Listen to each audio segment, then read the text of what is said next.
NATO के देशों में हड़कंप मच गया। यूक्रेन को मिले हथियार ब्लैक मार्केट में बहुत तेजी के साथ बिक रहे हैं। ये हथियार अपराधियों और तस्करों के हाथ बेचे जा रहे हैं। अमेरिका के रक्षा विभाग पेंटागन ने इसकी जांच भी शुरू कर दी। अमेरिका ने यह भी ऐलान किया कि वो यूक्रेन के हथियार डिपो की गहराई से जांच करेगा।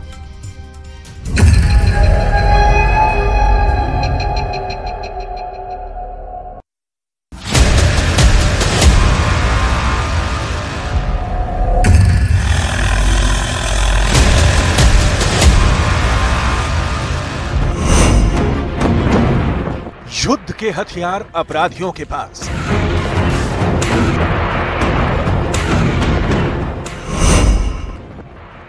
ब्लैक मार्केट में बिक रहा है बाइडन का बम।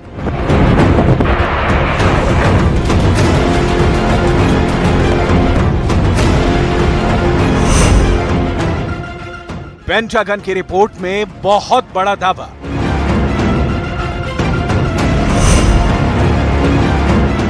अमेरिका ने भेजे हथियार ज़ेलेंस्की ने बेच दिया।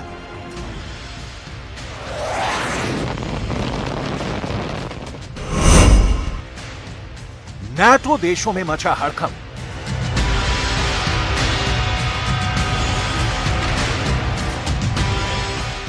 टैंक,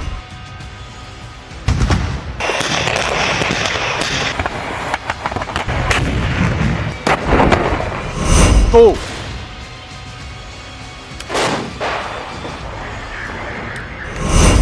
गोला,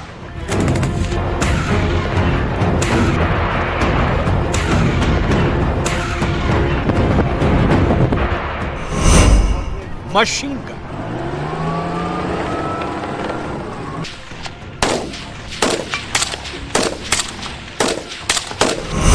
मिसाइल,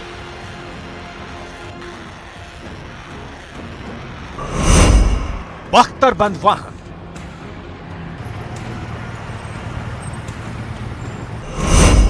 ड्रोन। अमेरिका और पश्चिमी देशों ने यूक्रेन को इतने हथियार दिए कि पुतिन के यूक्रेन विजय की ख्वाहिश की जलती रोशनी मद्धम पड़ गई। हथियार के इस जखीरे ने रूस की सेना को जख्मी कर दिया। इन हथियारों के दम पर ही यूक्रेन ने रूस की बलशाली सेना को 17 महीने से कीव पर कब्जे से रोक रखा है। ज़ेलेंस्की ने जितना और जब भी हथियारों की डिमांड की, उसे नाटो और अमेरिका ने पूरा करने की कोशिश की। लेकिन आपको जानकर ताज्जुब होगा कि इनमें से कई हथियार ज़ेलेंस्की की सेना नहीं बल्कि यूक्रेन के अपराधी इस्तेमाल कर रहे हैं। अमेरिका के हथियार यूक्रेन के अपराधियों के पास कैसे पहुंचे? यूक्रेन के सरकारी गोदामों से ब्लैक मार्केट में कैसे पहुंचे? हथियारों को बेचने का ऑर्डर किसने दिया? और सबसे बड़ी बात यह कि क्या ज़ेलेंस्की के जानते हुए युद्ध के लिए मिले हथियार को ब्लैक मार्केट में बेचा गया? इन सारे सवालों का जवाब डिटेल में जानना बहुत जरूरी है। पुतिन के लिए नासूर बन चुका है ज़ेलेंस्की को मिल रहा हथियार।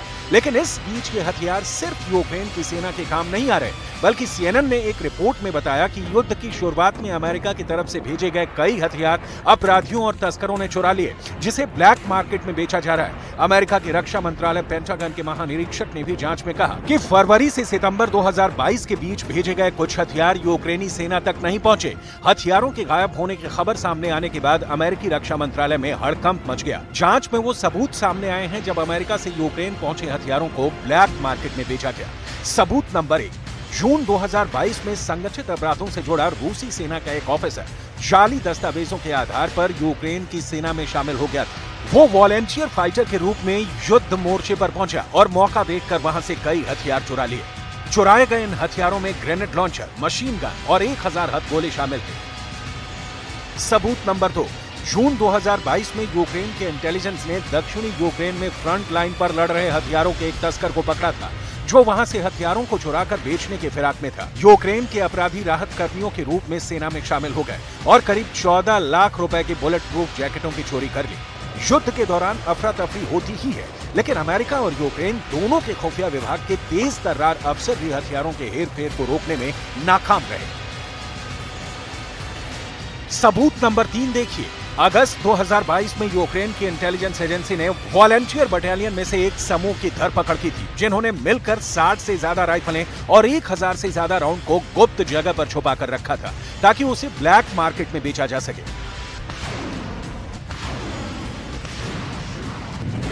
रिपोर्ट में दावा किया गया है कि यूक्रेन युद्ध शुरू होने के बाद से फिनलैंड और पोलैंड सहित यूरोप के हथियारों के ब्लैक मार्केट में अमेरिकी हथियारों की बाढ़ आ गई है।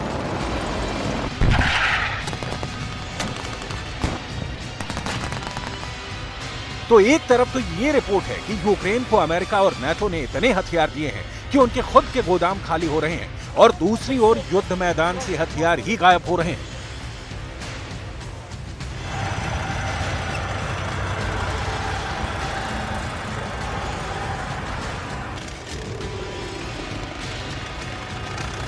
हथियारों की चोरी की खबर की पुष्टि के बाद अमेरिका का रक्षा विभाग पेंटागन एक्शन में है और इस पर अंकुश लगाने के लिए कदम उठाने का ऐलान किया गया है। लेकिन ये कदम क्या होंगे, हथियारों की चोरी कैसे रोकी जाएगी, इसकी डिटेल आगे बताएंगे।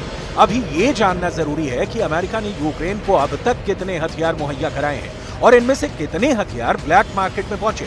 अमेरिका में रूस के राजदूत एंटोनी एंटोनोव के मुताबिक अब तक अमेरिका ने यूक्रेन को स्टिंगर और जैवलिन मिसाइलें, हॉवित्जर, 10,000 से ज्यादा ग्रेनेड लॉन्चर, C4 विस्फोटक और 5.9 करोड़ बुलेट दिए हैं। National advance surface to air missile system, Phoenix Ghost drone और हिमार्स रॉकेट सिस्टम भी दिया है। फ्लोरिडा के गवर्नर और रिपब्लिकन राष्ट्रपति उम्मीदवार रोन डेसेंटिस का कहना है कि बाइडेन ने यूक्रेन को 2022 में 1.88 लाख करोड़ रुपए की मदद की थी। अब सवाल है कि ये अमेरिका से यूक्रेन भेजे गए हथियार आखिर ब्लैक मार्केट में पहुंचे कैसे। दस्तावेज में दलील दी गई है कि यूक्रेन में रूस के स्पेशल मिलिट्री ऑपरेशन की शुरुआत के बाद बहुत कम संख्या में अमेरिकी सैन्य अधिकारी तैनात हैं। ऐसे में शस्त्र निर्यात नियंत्रण अधिनियम के तहत यूक्रेन को दिए गए सभी अमेरिकी सैन्य उपकरणों को ट्रैक करने और निगरानी करने की क्षमता पर असर पड़ा है। हालांकि रिपोर्ट में ये नहीं बताया गया है कि चोरी किए गए हथियार और उपकरण सिर्फ अमेरिका के हैं या नहीं। अमेरिका ने यूक्रेन को कई दूसरे देशों से भी हथियार खरीद कर सौंपा है। जाहिर है मामला बहुत संजीदा भी है और पेचीदा भी है, क्योंकि ये बेहद खतरनाक हथियार अगर दुनिया के खूंखार अपराधियों के हाथ लगे तो इसका इस्तेमाल सिर्फ और सिर्फ बुरे कामों के लिए होगा। लेकिन दिक्कत यह है कि अगर यूक्रेन भेजे जा रहे हथियारों की कोई चेकिंग लिस्ट नहीं है तो इसे आगे अपराधियों के पास पहुंचने से कैसे रोका जा सकता है।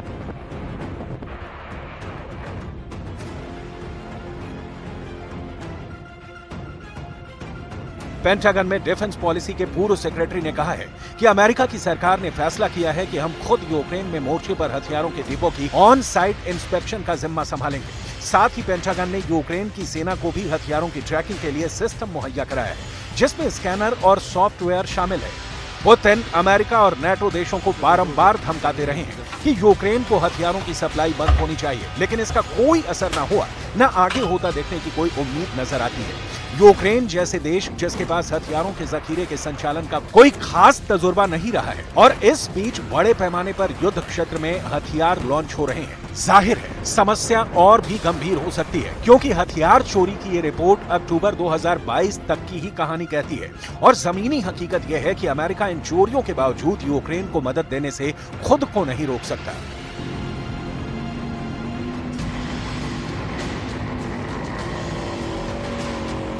बाइडेन प्रशासन ने पिछले हफ्ते ही यूक्रेन को नया सैनिक मदद देने का ऐलान किया है। इस ऐलान के तहत यूक्रेन को अमेरिका करीब 11,000 करोड़ का नया पैकेज देगा, जिसमें 4 जमीन से हवा में मार करने वाले मिसाइल सिस्टम, माइंस क्लियरेंस करने वाला उपकरण, आर्टिलरी, टैक्टिकल व्हीकल्स और ट्रक शामिल हैं। युद्ध शुरू होने से लेकर अब तक अमेरिका यूक्रेन को करीब 3,40,000 करोड़ की मदद कर चुका है। इस आंकड़े को बताने के बाद ये बताना बिल्कुल गैर जरूरी है कि यूक्रेन से हथियार अपराधियों के पास पहुंचे या युद्ध क्षेत्र में काम आए। ज़ेलेंस्की को हथियारों की आपूर्ति जारी रहेगी, भले ही अब अमेरिका इस बात का दावा करे कि अब वो हथियारों की ट्रैकिंग के लिए उम्दा सॉफ्टवेयर डेवलप कर चुका है।